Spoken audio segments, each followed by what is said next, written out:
പുതിയൊരു വീഡിയോയിലേക്ക് എല്ലാവർക്കും സ്വാഗതം. അപ്പം ബിഗ് ബോസ് സീസൺ 7 തുടങ്ങാൻ പോകുന്നു. ലാലേട്ടൻ്റെ പ്രൊമോ പുറത്തു വന്നു. ഒരു ഒന്നൊന്നര പ്രൊമോ ആയിരുന്നു. ഞാൻ അതിൻ്റെ ഒരു വീഡിയോ ഇട്ടിരുന്നു. ഏതായാലും വാ എന്ന് വിളിക്കുന്ന ലാലേട്ടൻ വാട അല്ലേ, ഇങ്ങനെ കൈ കാണിച്ചാൽ മതിയല്ലോ, വാട എന്നായി. അപ്പോൾ ലാലേട്ടൻ്റെ പ്രൊമോ കത്തിക്കയറി. അപ്പം അത് കാണാനൊക്കെയുള്ള ഒരു ഹരമായി അല്ലേ. നമ്മൾ സീസൺ 1 തൊട്ടെടുത്തു കഴിഞ്ഞാൽ ഏറ്റവും ഇഷ്ടപ്പെട്ട സീസൺ ഏതാണെന്ന് ചോദിച്ചു കഴിഞ്ഞാൽ എനിക്ക് തോന്നുന്നു ഭൂരിപക്ഷം ആൾക്കാരുടെ അഭിപ്രായം സീസൺ 4 ആണെന്ന് പറയും. അതിനുശേഷം 1ഉം 2ഉം ഒക്കെ എല്ലാവരും പറയും. കഴിഞ്ഞ സീസണൊക്കെ 6 ബോറായിരുന്നു എന്നുള്ളത് വേറെ ഒരു പ്രത്യേകതയാണ്. കഴിഞ്ഞ 6ഉം 5ഉം ഒക്കെ വെറും ബോറായി. 5ലാണ് നമ്മുടെ അഖിൽമാരാർ വരുന്നത്, 6ലാണ് ജിൻഡോ കപ്പും കൊണ്ടുപോകുന്നത്. പക്ഷേ ഒന്നാമത്തെ സീസൺ ഒരുമാതിരി കുഴപ്പമില്ലാത്ത സീസണായിരുന്നു. നമ്മുടെ പേളിമണിയും സാബുവും രഞ്ജിനി ഹരിദാസും ഒക്കെ നിറഞ്ഞാടിയ സീസണായിരുന്നു. പിന്നെ വേറൊരു പ്രത്യേകത ഉണ്ടായിരുന്നു.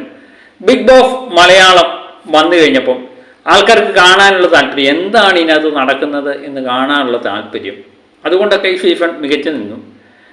സാബുമോൻ മികച്ച ഒരു മത്സരാർത്ഥി തന്നെയായിരുന്നു. പക്ഷെ പേളിമണിക്കായിരുന്നു കൂട്ട്. അവസാനം എല്ലാവരും കൂടെ കൂട്ടമായിട്ട് മത്സരിച്ച് പുറത്തായവരെല്ലാം കൂട്ടമായിട്ട് നിന്ന് സാബുമോനെ ജയിപ്പിച്ചു. സാബുമോൻ വിജയായി. അതുകൊണ്ട് സാബുമോൻ മത്സര വിജയി, മികച്ച മത്സരാർത്ഥി അല്ല എന്ന് ഞാൻ പറയുന്നില്ല ഒരു കാരണവശാലും. കാരണം ആ മത്സരാർത്ഥികളിൽ ഏറ്റവും മികച്ചത് സാബുമോൻ തന്നെയായിരുന്നു. അങ്ങനെ സാബുമോൻ കപ്പും കൊണ്ടുപോയി. അടുത്ത സീസണായിരുന്നു നമ്മളെ 2 സമയത്ത് മികച്ച സീസണായിരുന്നു. നമ്മുടെ രജിത് കുമാർ, ഇതേവരെ കാണാത്ത ഒരു രജിത് കുമാറിനെ നമ്മളത് കണ്ടു. പല വിവാദങ്ങളിലും നേരത്തേക്ക് വന്നു. താടിയൊക്കെ നരച്ച ഒരു രജിത് കുമാറിൽ നിന്ന് ഡൈയൊക്കെ അടിച്ച ഒരു രജിത് കുമാറിലേക്ക് ഒരു അരങ്ങേറ്റം, ആ മികച്ചൊരു സീസണായിരുന്നു.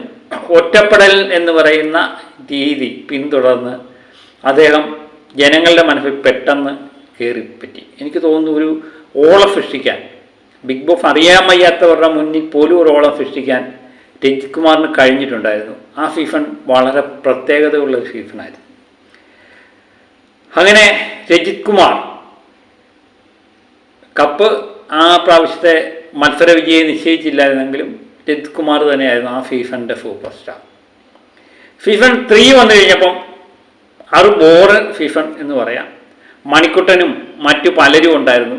പക്ഷെ മണിക്കുട്ടൻ കപ്പും കൊണ്ട് പോയി. മണിക്കുട്ടൻ ഒന്ന് പുറത്ത് പോയിട്ട് തിരിച്ചു വന്ന മണിക്കുട്ടൻ, അതൊക്കെ ഒരു പ്രത്യേകതയായിരുന്നു. അവസാനം അതിനുശേഷമാണ് ബിഗ് ബോസിൻ്റെ ചരിത്രത്തിൽ ആദ്യമായി ബിഗ് ബോസ് എന്താണെന്ന് കാണിച്ചു തന്നൊരു സീസണായിരുന്നു സീസൺ 4. അതിനൊറ്റ കാരണം എന്ന് പറയുന്നത് ഡോക്ടർ റോബിൻ രാധാകൃഷ്ണൻ എന്നുള്ള ഒറ്റ പേരായിരുന്നു അതിനൊരു കാരണമായിട്ട് വന്നത്. കാരണം സീസൺ കണ്ട് ഇഷ്ടപ്പെടുന്നവരും ഇഷ്ടപ്പെടാത്തവരും എല്ലാം ഡോക്ടർ റോബിൻ്റെ പുറകെ പോകുന്ന ഒരു ഭയങ്കര സംഭവം ഉണ്ടായിരുന്നു. എനിക്ക് തോന്നുന്നു ബിഗ് ബോസ് പോലും കാണാത്തവരും കേൾക്കാത്തവരും വരെ ഡോക്ടർ റോബിൻ ആരാണെന്ന് ചോദിച്ചു കഴിഞ്ഞാൽ ഒരു തന്നെ സൃഷ്ടിക്കാൻ ഡോക്ടർ റോബിൻ രാധാകൃഷ്ണന് കഴിയും. അതുപോലെ ദിൽഷ, ബ്ലെഫ്ലി, ജാസ്മിൻ മുഫ, അതുപോലെ അതിലെ നിമിഷ, അതിലെ ലക്ഷ്മിപ്രിയ, എനിക്ക് തോന്നുന്നു അതിലെ മത്സരാർത്ഥികളെല്ലാം ഒന്നിനൊന്നിനും മെച്ചമായ മത്സരാർത്ഥികളായിരുന്നു. പക്ഷേ എല്ലാത്തിനും മികച്ചിരുന്നത് ഡോക്ടർ റോബിൻ രാധാകൃഷ്ണൻ്റെ സീസൺ എന്ന് പറയുന്നത് തന്നെയായിരിക്കും. ബിഗ് ബോസ് എന്ന് കേൾക്കുമ്പോൾ എല്ലാവരുടെയും മനസ്സിൽ ആദ്യമായിട്ട് ഓടിയെത്തുന്ന ഒരു പേരും ഡോക്ടർ റോബിൻ രാധാകൃഷ്ണൻ എന്ന് തന്നെയായിരിക്കും. അങ്ങനെ ഡോക്ടർ റോബിൻ രാധാകൃഷ്ണൻ കപ്പ് കിട്ടാതെ തന്നെ പുറത്തു പോകുന്നു. ഡോക്ടർ റോബിൻ രാധാകൃഷ്ണൻ്റെ പേരിൽ ദിൽഷ കപ്പും കൊണ്ട് പോകുന്നു. അങ്ങനെ പല സംഭവങ്ങൾ അതിൻ്റെ പുറത്തായിട്ട് പിന്നെ വർഷങ്ങളോളം ഇത് നീണ്ടു നിന്നു. ഇതുമായിട്ടുള്ള സംഭവഗതികൾ ഇങ്ങനെ സോഷ്യൽ മീഡിയ ഇങ്ങനെ ആളിക്കത്തുകയായിരുന്നു. എനിക്ക് തോന്നുന്നു യൂട്യൂബുകാർക്ക് ഏറ്റവും ഇഷ്ടപ്പെട്ട ഒരു സീസണായിരിക്കാം സീസൺ 4. കാരണം ഒരു കൊല്ലത്തേക്ക് അവർക്ക് കണ്ടന്റിന് യാതൊരു ക്ഷാമമില്ലായിരുന്നു. 1-2 കൊല്ലത്തേക്ക് കണ്ടന്റിന് യാതൊരു ക്ഷാമമില്ലായിരുന്നു. ഡോക്ടർ റോബിൻ രാധാകൃഷ്ണൻ്റെ തംബ്ലൈനുമായിട്ട് തുടങ്ങിക്കഴിഞ്ഞാൽ അത് പെട്ടെന്ന് റീച്ച് ആകുമായിരുന്നു. ഞാനും ആ സമയത്താണ് ചാനൽ തുടങ്ങിയത് എന്ന് ഞാൻ പ്രത്യേകം ഓർക്കുകയും ചെയ്യും. അപ്പോൾ ഡോക്ടർ റോബിൻ രാധാകൃഷ്ണൻ ആയിരുന്നു ആ സീസണിലെ വിന്നർ എന്ന് തന്നെ പറയാം. കപ്പ് വേറെ ഒരാൾക്ക് കിട്ടിയെങ്കിലും ഡോക്ടർ റോബിൻ രാധാകൃഷ്ണൻ ഉണ്ടാക്കിയ ഓളം മറ്റൊരു ഫിഫണിലെ ഒരു മത്സരാർത്ഥിയും ഉണ്ടാക്കാൻ പറ്റിയില്ല എന്നുള്ളതാണ് ഏറ്റവും വലിയൊരു പ്രത്യേകത. ഫിഫൺ 5 എടുത്തു നോക്കിയാൽ അഖിൽമാര, വിഷ്ണു, ജുനൈഫ്, പിന്നെ ഫാഗർ എന്നിവരെയൊക്കെ ചുറ്റിപ്പറ്റി തന്നെ ആ ഫിഫൺ നിന്നു. എനിക്ക് തോന്നുന്നു അഖിൽമാരാർക്ക് ഒരു ശക്തനായ എതിരാളി പോലും ഇല്ലാതെയാണ് ആ ഫിഫൺ മുന്നോട്ട് പോയത്. പിന്നെ ആ ഫിഫണിൻ്റെ ഒരു പ്രത്യേകത, ഫിഫൺ 4 അങ്ങോട്ടും ഇങ്ങോട്ടും പുറത്തിറങ്ങിയതിനും അങ്ങോട്ടും ഇങ്ങോട്ടും ബഹളം വെച്ചെങ്കിലും ഫിഫൺ 5 മത്സരാർത്ഥികളെല്ലാം വളരെ അഡ്ജസ്റ്റ്മെൻറ്റ് തന്നെയാണ് ആ ഫിഫൺ തീർത്തത്. പുറത്ത് വന്നപ്പോഴും അവർ സന്തോഷമായിട്ടിരിക്കുന്നത് നമ്മൾ കണ്ടു. പക്ഷേ ബിഗ് ബോസിനെ സംബന്ധിച്ച് അങ്ങനെ ഒരു സ്നേഹത്തിൻ്റെ കാര്യമൊന്നും താല്പര്യമില്ല. കാരണം ബിഗ് ബോസ് എന്ന് പറയുന്ന ഒരു മനുഷ്യൻ്റെ യഥാർത്ഥ സ്വഭാവം പുറത്തു കൊണ്ടുവരാൻ വേണ്ടി ആണ് എന്നുള്ളതാണ്. ആ ഫിഫണിൻ്റെ ഏറ്റവും വലിയൊരു പ്രത്യേകത, രണ്ടാമതും ഡോക്ടർ റോബിൻ രാധാകൃഷ്ണൻ അതിനകത്ത് കയറുകയും അദ്ദേഹത്തെ വീണ്ടും പുറത്താക്കുകയും ചെയ്തു. അതാണ് ആ ഫിഫണിൻ്റെ ഏറ്റവും വലിയൊരു പ്രത്യേകത. അങ്ങനെ ഒരു ഓളം സൃഷ്ടിക്കാൻ ആ ഫിഫണ് കഴിയും. അന്നാണ് ആദ്യമായിട്ട് ഇത് സ്ക്രിപ്റ്റഡ് ബിഗ് ബോസ് ആണ് എന്ന് പറയുന്നത്. അന്ന് ഡോക്ടർ റോബിൻ രാധാകൃഷ്ണനെ എതിരെ പലരും രംഗത്ത് വന്നെങ്കിലും അവസാനം ആണ് അവർക്ക് ആവശ്യമുള്ള കാര്യങ്ങൾ മാത്രമേ എടുക്കാറുള്ളൂ എന്ന് പലരും പിന്നെ സമ്മതിക്കേണ്ടി വന്നു എന്നുള്ളതും ചരിത്രമാണ്. കഴിഞ്ഞ ഫിഫൺ നമ്മുടെ ജിൻഡോ, അതുപോലെ തന്നെ ജാസ്മിൻ എന്നിവർ ഒന്നിച്ച ഫിഫണായിരുന്നു. പിന്നെ നമ്മുടെ ഗബ്രി ഉണ്ടായിരുന്നു. അതുപോലെ തന്നെ ഘോരഘോരം എവിടെയെന്ന് ബിഗ് ബോസിനെ പറ്റി റിവ്യൂ പറഞ്ഞുകൊണ്ടിരുന്ന നമ്മുടെ ആരാണ്, സായി കൃഷ്ണ എന്ന് പറയുന്ന സീക്രട്ട് ഏജൻറ്റും ഇതിനകത്ത് പോയി. സീക്രട്ട് ഏജൻറ്റ് എന്തൊക്കെയോ പുതുക്കും എന്നൊക്കെ വിചാരിച്ചാണ് നമ്മൾ കാത്തിരുന്നതെങ്കിലും നനഞ്ഞ പടക്കമാകുന്നതും നമ്മൾ കണ്ടു. അവസാനം തമ്മിൽ പേരും തൊമ്മൻ എന്ന നിലയിൽ തന്നെയാണ് ജിൻഡോ കപ്പും കൊണ്ടുപോകുന്നത്. അടുത്ത ഫിഫൺ തുടങ്ങുന്നു. ഈ ഫിഫണിൻ്റെ സൂപ്പർ സ്റ്റാർ ആരായിരിക്കും, ആരൊക്കെ ഇതിനകത്ത് ഉണ്ടാകും എന്നുള്ളതാണ് നമ്മളിപ്പോൾ നോക്കിക്കാണുന്നത്.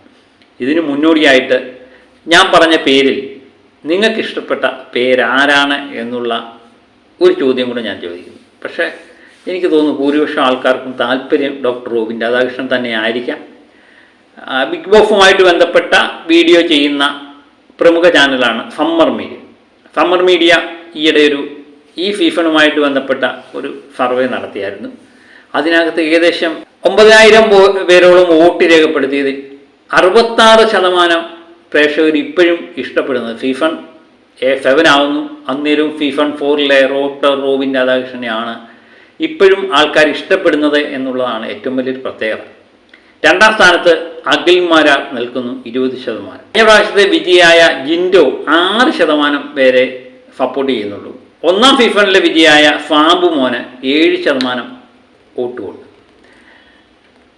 ചില ആൾക്കാരെങ്കിലും ഡോക്ടർ യേജിത് കുമാറിനെ സപ്പോർട്ട് ചെയ്ത് ചില കമൻറ്റുകൾ ഇടുന്നതായും ഞാൻ കണ്ടു. ഏതായാലും ഒരു കാര്യം ഉറപ്പാണ്, ബിഗ് ബോസ് സീസൺ 7 വന്നാലും 8 വന്നാലും ഡോക്ടർ റോബിൻ എന്ന് പറയുന്ന പേര് ബിഗ് ബോസിൻ്റെ ചരിത്രത്തിലെ തന്നെ ഇടം പിടിച്ചൊരു പേരാണ്. അദ്ദേഹം ഉണ്ടാക്കിയ ഒരു ഓളം മറ്റൊരു മത്സരാർത്ഥികൾക്ക് ഉണ്ടാക്കാൻ പറ്റുമോ എന്നുള്ളത് വരും ഫിഫണിൽ നമുക്ക് കാത്തിരുന്ന് കാണേണ്ടി വരും. ഏതായാലും പണത്തിൻ്റെ കളിയാണ്, പണം കൊണ്ട് കളിക്കുന്ന കളിയാണ്. അത് എവിടം വരെ എത്തും എന്നുള്ളത് ഈ ഫിഫൺ നമുക്ക് നോക്കിയിരുന്ന് കാണാം. ഓഗസ്റ്റ് മാസമാണ് ഈ ഫിഫൺ തുടങ്ങുന്നത് എന്നാണ് പറയുന്നത്. ഇതിലെ പല പേരുകളും പല മത്സരാർത്ഥികളെ പറ്റിയും പലരും ലിസ്റ്റുകളൊക്കെ ഇടുന്ന് ഞാൻ കണ്ടു. ഏതായാലും നമുക്ക് ഈ ബിഗ് ബോസുമായിട്ടൊന്നും പരസ്യബന്ധമോ ഇല്ലാത്തതുകൊണ്ട് നമുക്ക് ഇതിനകത്ത് കയറുന്നവരുടെ ലിസ്റ്റൊന്നും നമുക്ക് സത്യം പറഞ്ഞാൽ കിട്ടിയിട്ടില്ല. എന്നാലും ചില പേരുകൾ വന്നു കഴിഞ്ഞാൽ വളരെ നന്നായിരിക്കും എന്ന് എനിക്ക് തോന്നുന്നുണ്ട്. ആ പേരുകളുമായിട്ട് ഞാൻ അടുത്ത വീഡിയോയുമായി വീണ്ടും എത്താം. Okay, by.